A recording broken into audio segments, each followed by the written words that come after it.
Hey everyone, welcome back to the 2024 Mental Health and Wellbeing Global Summit. I'm Cassandra Beaton, and I am very excited to be here with Valerie Brown. She's amazing. You're going to love what she has to say, and she's one of the few people doing the kind of work she's doing in the world. So Valerie transformed her high-pressure 20-year career as a lawyer and a lobbyist to human-scale, social equity-centered work with leaders and teams to foster trustworthy, compassionate, and authentic connections. She's an ICF-accredited leadership coach, an international retreat leader, writer, Chief Mindfulness Officer of Lead Smart Coaching, LLC. She specializes in the application and integration of mindfulness with leadership. She's a co-director of Georgetown's Institute for Transformational Leadership. She's also an award-winning author, and her latest book, Hope Leans Forward, Braving Your Way Towards Simplicity, Awakening, and Peace. And let me just say, reading that title, I love. Hope Leans Forward, Braving Your Way Towards Simplicity, Awakening, and Peace. It received the Nautilus Gold Award for Eastern Spirituality for 2023. Valerie is also an ordained Buddhist Dharma teacher in the Plum Village tradition founded by Thich Nhat Hanh, and a member of the Religious Society of Friends, better known as the Quakers. As a certified Kundalini yoga teacher, she also helps leaders discover the wisdom of the body. She holds a Juris Doctorate, Master of Arts, and Bachelor of Arts. Valerie, it's so good to be here with you today. It's wonderful to be with you, Cassie. So, you have done a ton of work on so many different topics, and it's hard to know exactly where to dive in. But, there was this interesting concept that I think is going to be new to some people and a good reminder for others. I wanted you to talk about your concept of allostatic load and how it particularly impacts the BIPOC community. Yeah, thank you so much for that really important question. So, I wrote about allostatic load most recently in my latest book, which is Healing Our Way Home, Black Buddhist Teachings on Ancestors, Joy, and Liberation. And I wrote this book with two of my dear friends and colleagues, Cara Jewel Lingo and Dr. Maricela Gomez. And in the book, I talk about allostatic load. So, racism is a public health crisis. And it's not just a crisis, but it's actually killing us as Black, Indigenous, and people of color, and specifically as Black people. And by racism, I mean the various iterations and forms of racism, structural, systemic, institutional, all of these things that disproportionately undermine the health and the well-being of, and let me just say, African Americans in particular, and BIPOC people in general. So we know that the effects of racism are found in many places, in housing, in education, in business. So it's widespreading. And there's a lot of data from the Centers for Disease Control that actually backs up this kind of disproportionate impact that that discrimination and racism in particular has on the health and well-being of Black people in particular. We know that, for example, that among marginalized groups, that Blacks have a higher morbidity rate. And so it's this chronic experience of race-based discrimination, both real and the perceived experience of this, that lets loose this kind of cascade effect in the body that results in both psychological, mental, and actually physiological effects in the body. So we know that not just the actual act of being discriminated against, but the anticipation that a person is going to be treated unfairly has a very powerful impact on the body and on the mind. So let me just repeat that again, because I think that's really important. The anticipation of, of prejudice, of discrimination, has a psychological and cardiovascular impact on our health. And so we know that, for example, feeling rejected, feeling pain, feeling discriminated affects the same neural circuitry in the brain. And I think that that's really interesting. And so encountering racism on a daily basis in, is related to higher and higher and higher levels of stress that ultimately age the cells and age the body. And so researchers have a way of quantifying this accumulation, this cascade, this physical cascade of stress, the release of cortisol and adrenaline in the body, the increase in blood pressure, the increase in the heart rate, and so forth. And they call that allostatic load. Right?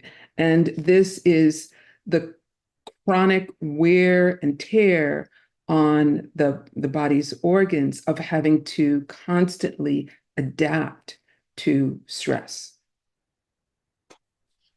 Yeah, and it's a good term for it because it really is a load. It's like what it would be like to carry around a load that has been placed on you, and an invisible load at times that is just continually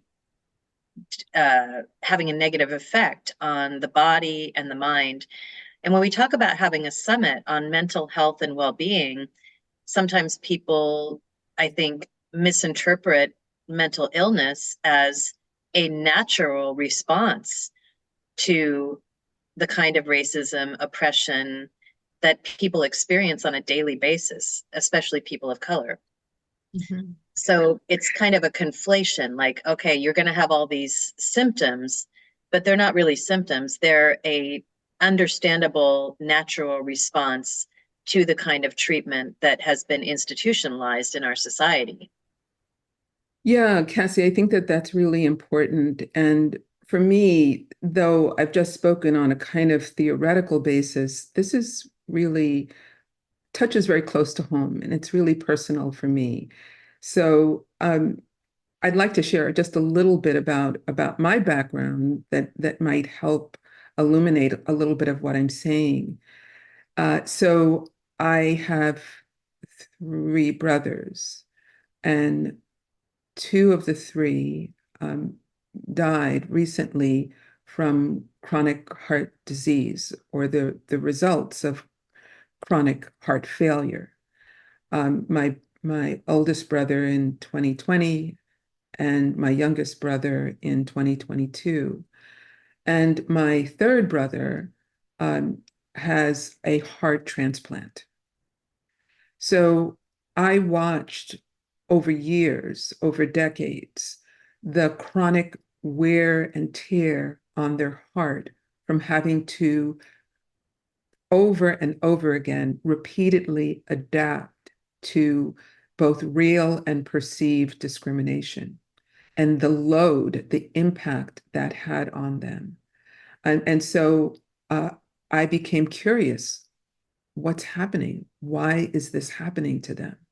And it was really through, through accompanying them on their journey, their health journey, health span or disease span journey, that I became interested in the research on allostatic load. Yeah, it's literally and figuratively heartbreaking what is happening. And yet there is a movement towards change. And I know that your book, Healing Our Way Home, you address some of the specific traumas and stressors that affect BIPOC individuals and communities. And you've talked about some of them just now. what do you say in your book about how we can address that and make that different? Yeah, so we know that people who have been subject to early childhood trauma carry around a kind of exaggerated threat appraisal, right? So in our daily lives, we walk around with a sense of hypervigilance. And so what does this mean? Essentially, we walk around in a sympathetic, triggered response state, meaning that elevated heart rate, elevated blood pressure, cortisol and adrenaline streaming through the blood. And this was really brought home to me last year when I was doing some work for a wonderful nonprofit. And we had about 30 people on a Zoom call. And I would say at least half, if not more than half, of the people were BIPOC or identified as BIPOC. And so part of the exercise was to go outside if that was accessible and to be in the presence of nature. And we were talking about stress, and we were talking about this topic about ways to alleviate stress. And we know that just being in the presence of nature, being outdoors, the sense of awe and wonder, that this can drop the blood pressure, reduce the blood pressure, reduce the spike in the heart rate, and so forth.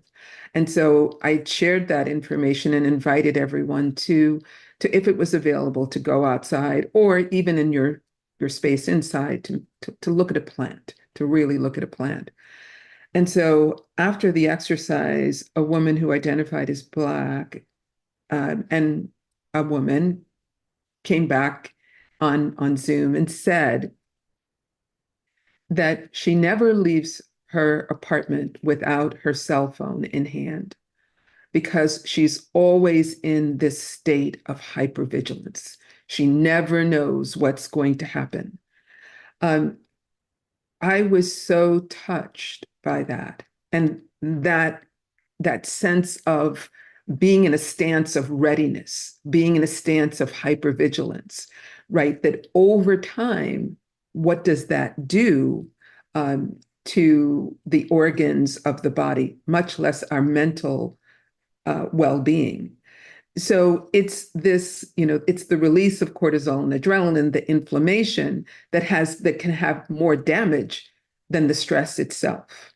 And so we know from the research of Dan Goldman and many others that the autonomic nervous system is designed to be flexible, right? It's designed to move within this window of tolerance, right? To be activated and deactivated, to be engaged and then disengaged.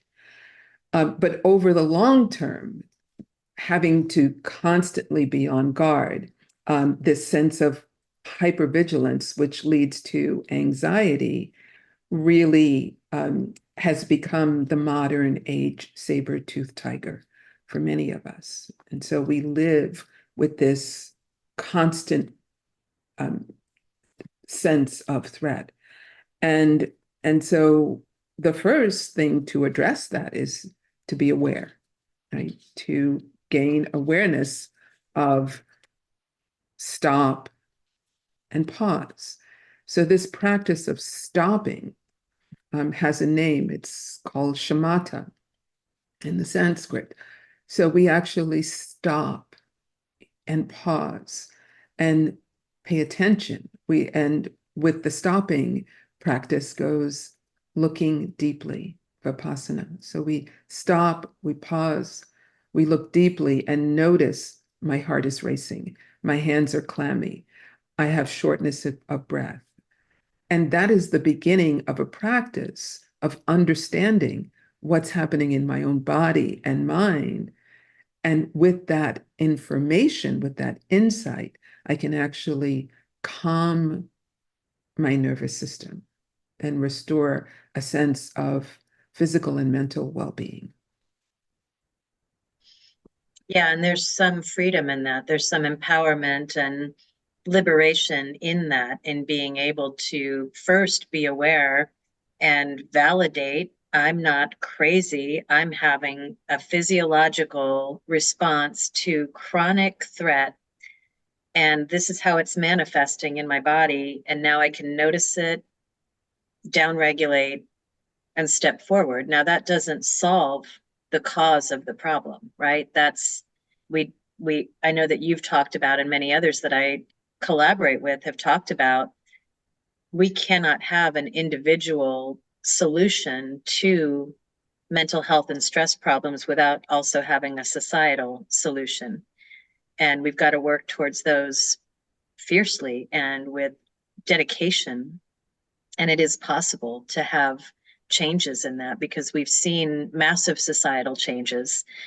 And so that's important. At the same time, though, what you're saying does offer some liberation. I'm wondering about the concept of weathering. And can you tell me more about how that's involved in all of this? Yes, for sure. And to your last point, a couple of things. I think it's Peter Block and many other leadership experts talk about the change that we can make within, that becoming more self-authored, our own self-advocacy in service of our own well-being. And as you know, I've been a student of Thich Nhat Hanh for 29 years. And we know from Thich Nhat Hanh's, the term that he coined, interbeing, as I take care of myself, I then, as I resource myself, I can then change the institutions, right? But it begins with oneself. So weathering, yeah, weathering is another is adjacent to this whole topic that we're talking about. Um, and it was a term that was coined by Dr. Arlene Geronimus back in 1992. And again, this is talking about the cumulative, repeated experience of social and economic marginalization and adversity that has this long-term chronic effect of weathering the body. So one of the things that Dr. Geronimus was studying, she wanted to look um, at what was driving these disparities. And what many people said, oh, yeah, it's genetics, it's diet, it's exercise. And Dr. Geronimus said, let's look a little bit deeper. And what she found was that this near constant stress of being perceived to be discriminated, implicit bias, and so forth, gaslighting, and these kinds of things that are often invisible to people in the dominant culture, that people in the non-dominant culture often carry with them with us day in and day out. Um, and so she used this term weathering to describe what happens to us. So it's literally wearing down the heart, which is what happened to my brothers. Literally wearing down the arteries, and the neuroendocrine system are being literally worn down by the effects of this chronic perception of threat. And again, going back to Dan Goldman's wonderful research. He looked at something like the top five triggers, and one of them was feeling undervalued or underappreciated or not heard. And so again, it's this constant wearing down that leads to premature aging and then morbidity. Yeah, yeah. Um, so you've already spoken a little bit to the role that mindfulness can play in managing or mitigating the effects of trauma and burnout, but maybe speak a little bit more to it. So you brought up shamatha, stopping, noticing, and then vipassana, looking deeply. And what are some other ways that mindfulness can address burnout, trauma, according to your own research and practice? Yeah, I would say a lot of practice. And so as a Buddhist, and not just a Buddhist, but I'm also a member of the Religious Society of Friends, a Quaker.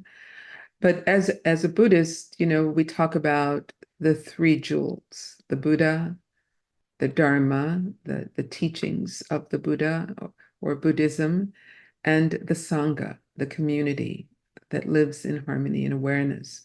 And so I think it's really important to know that we don't want to go this alone, that we really want to seek out support and community. And we tend to live in this very rugged, individualistic society where I'm going to, tough it out and, man up or something like that. And I I really think these times we live in when we need the support of a community. So trauma, burnout, these are all forms of suffering. The purpose of mindfulness, or at least a purpose of mindfulness, is to alleviate suffering. And there's been more than 40 plus years of research that shows this. So, through this practice of mindful breathing or mindful walking, and I'm happy to talk more about that, we can actually um, reset our perception of things. We can calm the autonomic nervous system.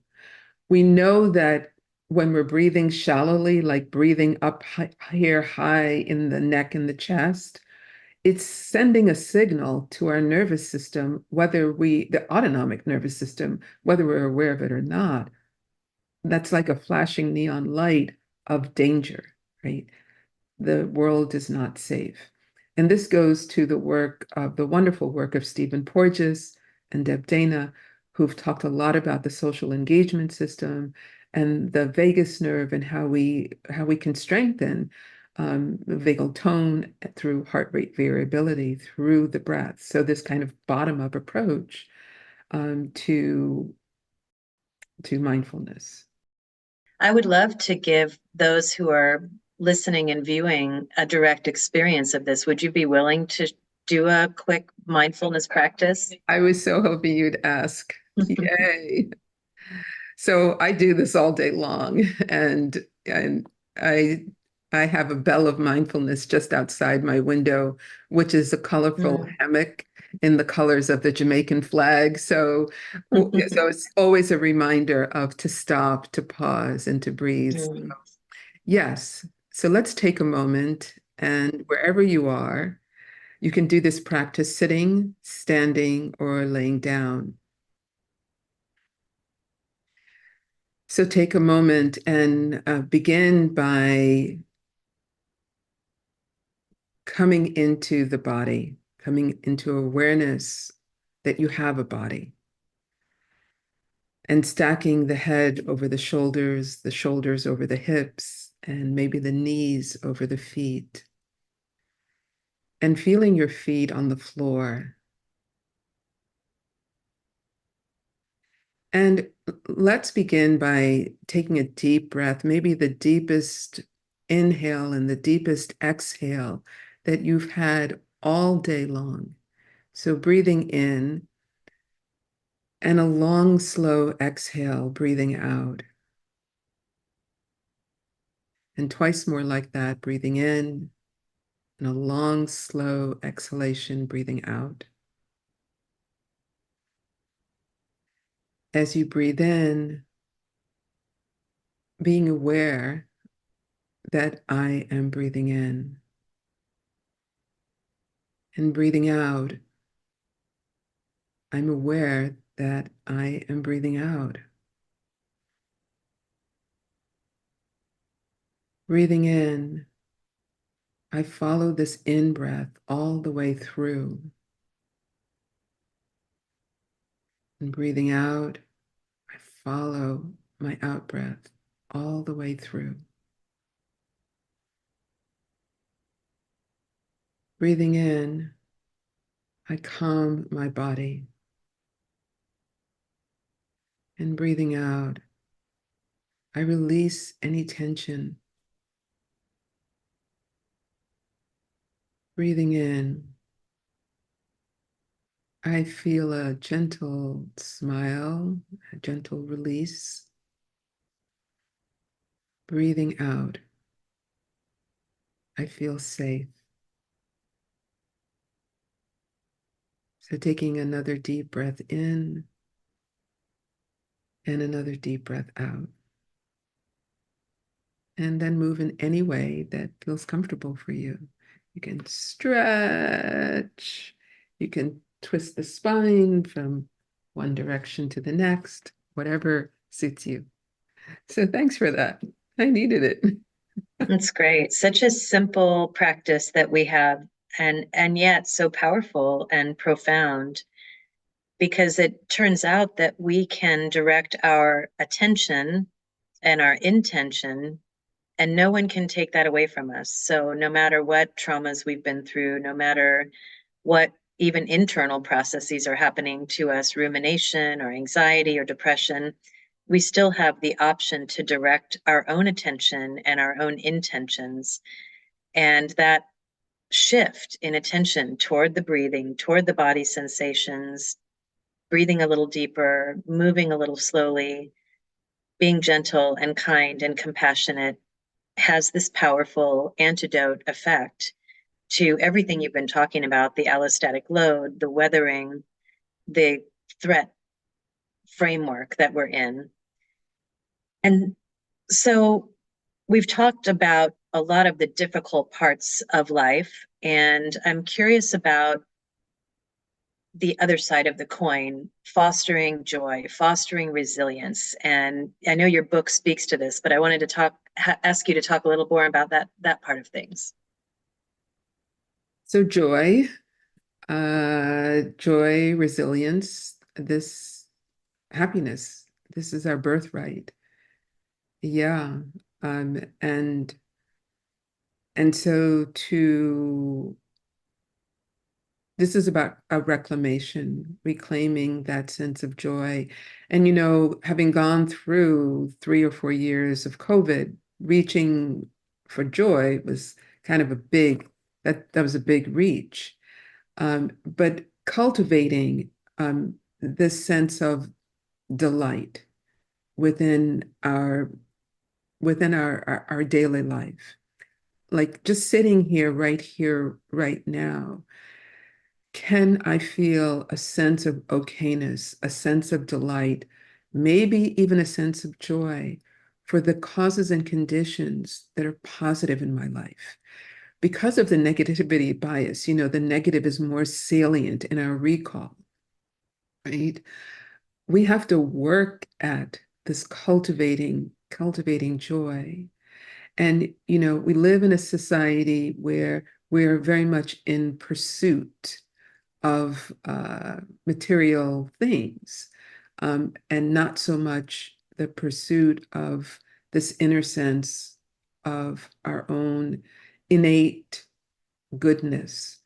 And so one of the practices that Thich Nhat Hanh or Thai and the Plum Village community have shared with me, and we've shared with thousands of people around the world, is recognizing the causes and conditions, the things that exist right here, right now, that can bring us joy, that can bring us happiness, such as I've got two eyes, I can see. I have I have 2 feet. I can I can breathe. I can walk. If I were to just sitting right here name all of the conditions that are a cause for feeling happy, it would take me a while. And so it's really a practice for us to uh, to recall that, right? To remember that, and then to bring that forward. And we know that how we think is going to impact how we feel, and then the actions that we take and the results that um, arise from it. Mm. I remember learning something really powerful one time, which was that happiness and distress are not really two ends of a spectrum, that you can have high distress and low distress, and then you can have high happiness and low happiness.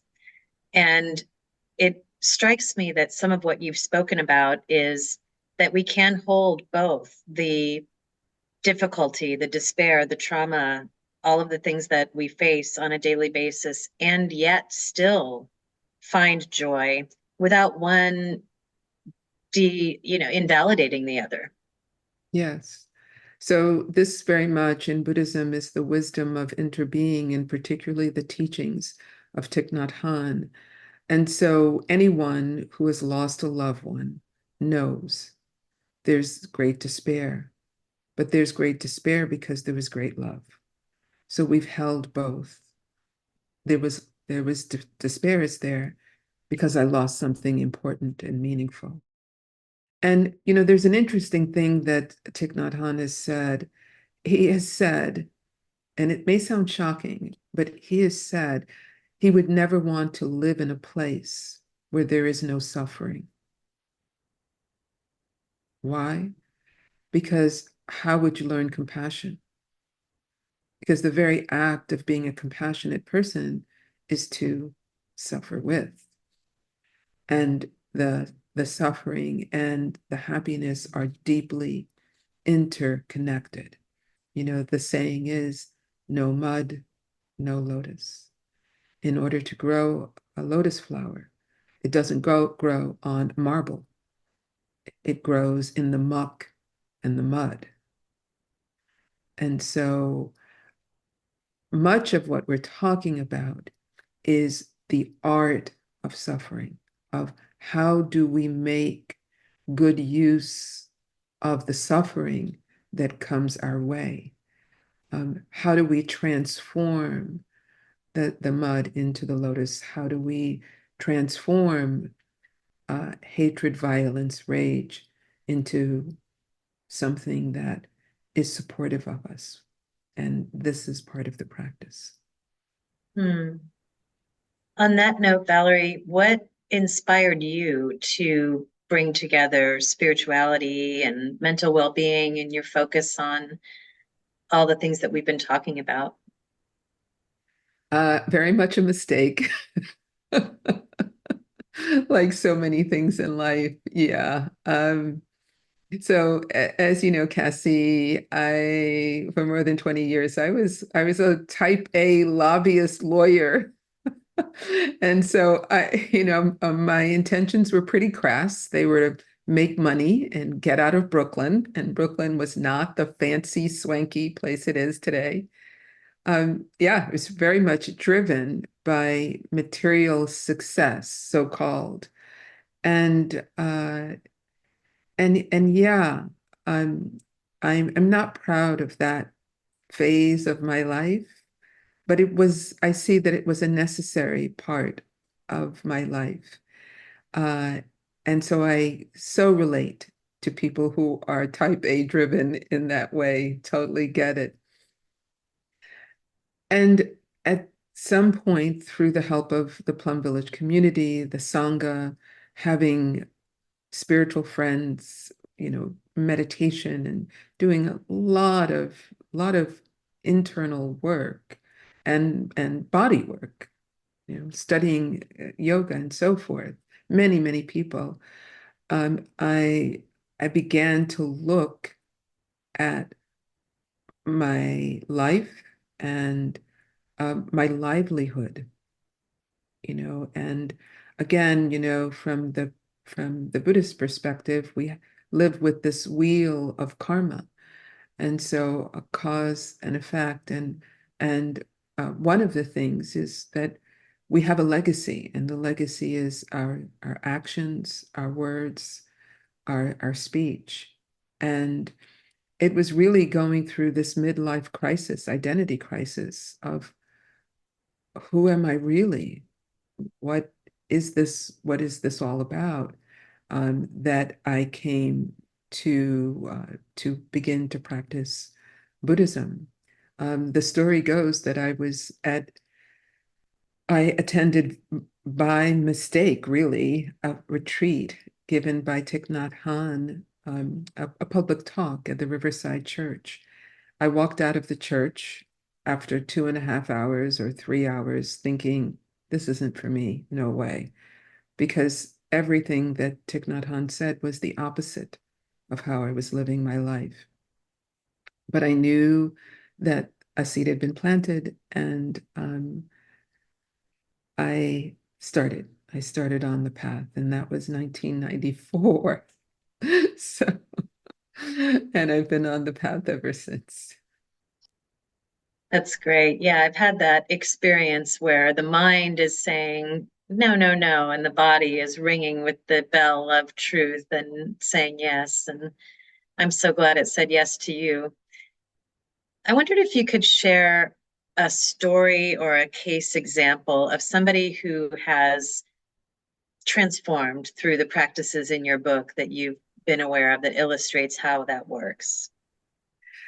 I can share, there's so many people who I know who have transformed, but one of the stories that I really like, because it's so practical, is kind of something that happened to me not long ago, like, maybe I think it was last year. So I begin each day with high intensity interval training because I have a family history of cardiovascular disease. And I know that interval training is very important for the prevention of cardiovascular disease. So I usually do this interval where I run up a hill really fast. And so I did this and I ran up a hill really fast and I got to the top of the hill, and it's a big development up there. So I'm there and like completely out of breath. And this woman runs up to me and she has a leash, but no dog. And she says, if you see a dog anywhere, it's mine. And out of breath, I said, "Ah, I don't live up here." And she then said, well, okay. And then she used the B word. Yep.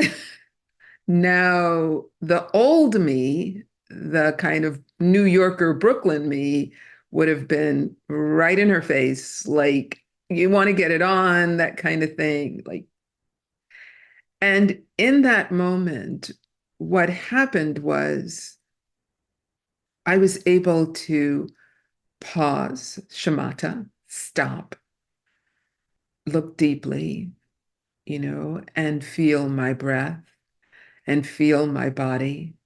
I felt the rage come up. I felt the flush come up in my face, in my chest. And so I knew I was on high alert, on alarm and vigilance. And I was able to take a breath, physically felt the rage come up, and and then calm my body with a breath. And then a little bit later, like this all happened in, I don't know, 10 seconds. But a little bit later, after I went on with my run and walk, I realized this is a person who's suffering. And I could generate within myself a sense of compassion for her suffering. So that capacity to stop and pause, and whether that's in the example I gave, but in listening to another person. This is such an important practice, to practice compassionate listening, to stop and pause and listen to another person, not to be right, not to make a point, but to relieve the other person's suffering. And the time will come when, you can get your own point of view across, but to be able to stop and pause and listen from this compassionate space is super powerful. So, Yeah. And I really love two things about what you said in particular. One is she doesn't get to decide how you act. She doesn't get to decide what happens to you or how the rest of your day goes. You get to decide through these practices. And the second thing I like about it is you didn't say, I didn't get angry. I didn't get reactive. You said, I did get angry. I did get reactive. The only difference is I was witnessing it as it arose. I saw it happening, and I decided to direct my attention in a different way and my intention. And that led to this, compassion, which is just wonderful. And it's a perfect example because sometimes when people hear the word transformation, they think fireworks and change of job and all of this stuff, which you did at one point. But what you just described is almost a more powerful transformation, is just those moments in everyday life where we can make a slightly different choice. We can view it differently. On that note, I wanted to ask, what are a few practical strategies that people who are watching or listening could do to start a practice like this? Or if they're already practitioners and they're finding themselves like stuck or going in circles, what are some daily things that you recommend? Yeah, so one thing that I would recommend is really connecting with other people to in a sangha, in a community. It's really hard to sustain and maintain a practice alone, isolated. We all need support. And so I think having a community of people, it's like working out at the gym. If somebody's waiting for you, you've got a gym buddy, you're going to show up. But if it's for yourself, like getting out of bed to do it, not so much.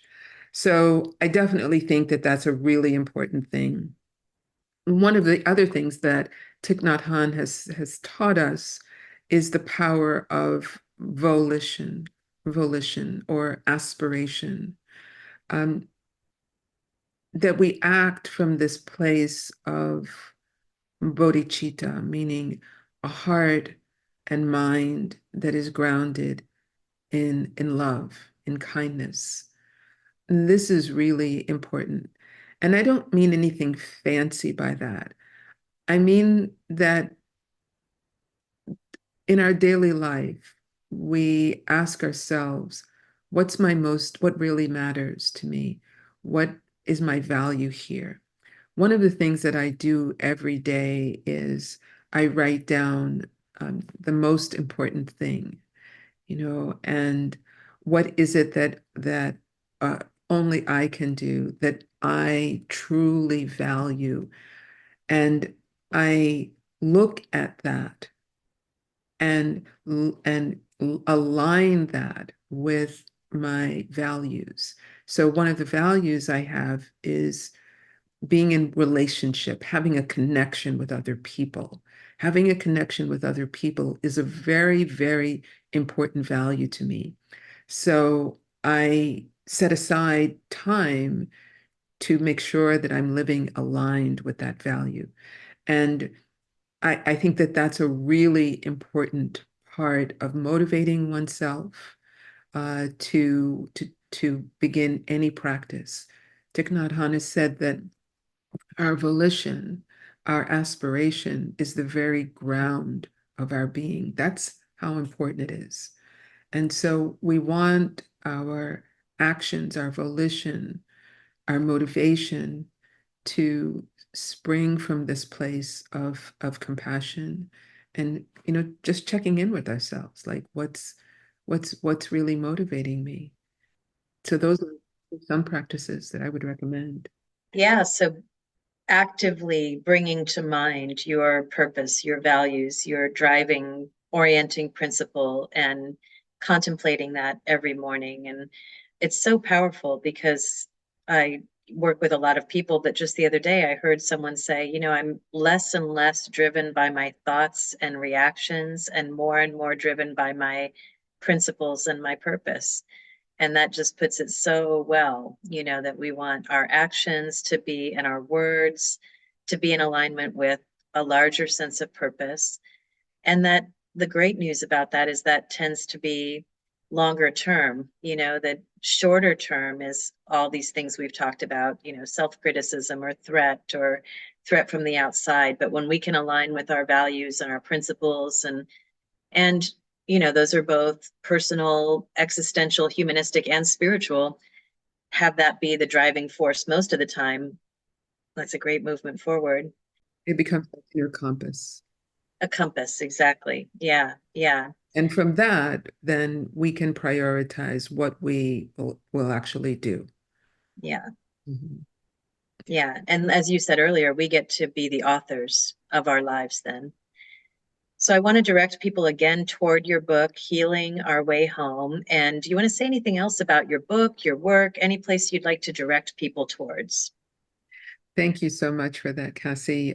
Yes, the book Healing Our Way Home, Ancestors' Joy and Liberation is available everywhere with my wonderful co-authors, Carajo Lingo and Dr. Maricel Gomez. So a big shout out to them and my website, valeriebrown.us. That's valeriebrown.us. Well, thank you. Thank you so much for your work in the world. Thanks for everything you're bringing out towards healing and um, justice. And I really appreciate you being here. Thank you so much. Thank you, Cassie.